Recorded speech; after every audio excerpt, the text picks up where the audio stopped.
मुंबई महापालिकांसह 29 महापालिकांची निवडणूक जवळ आली आहे। पुढच्या आठवड्यात ही निवडणूक होणार आहे, तर 16 जानेवारीला निकाल लागणार आहे। या सगळ्या राजकीय रणधुमाळीसाठी सगळे पक्ष सज्ज झाले आहेत।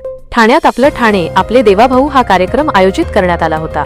ठाणे वैभवचे संपादक मिलिंद बल्लाळ आणि अभिनेत्री तेजश्री प्रधान यांनी देवेंद्र फडणवीस यांची मुलाखत घेतली।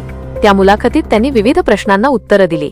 ठाण्यातील वाहतूक कोंडीवर तेजश्री प्रधानने मुख्यमंत्री देवेंद्र फडणवीस यांना प्रश्न विचारला।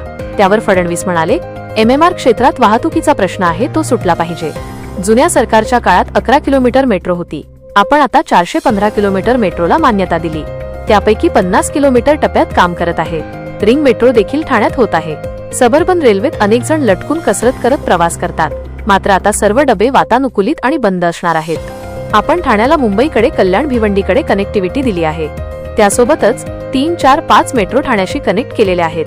ठाण्याच्या रिंग मेट्रोचाही प्रस्ताव आपण मान्य केला आहे। ठाणे कदाचित हे पहिले शहर असेल जिथे पूर्ण रिंग मेट्रो असेल।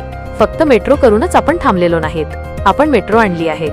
ती खूप सुंदर आहे, AC डबे आहेत, परंतु लोकलही तेवढीच महत्त्वाची आहे, असे सांगून त्यांनी ठाणेकरांसाठी लोकलच्या रेल्वेमध्ये काय सुधारणा करता येईल याबाबत सांगितले।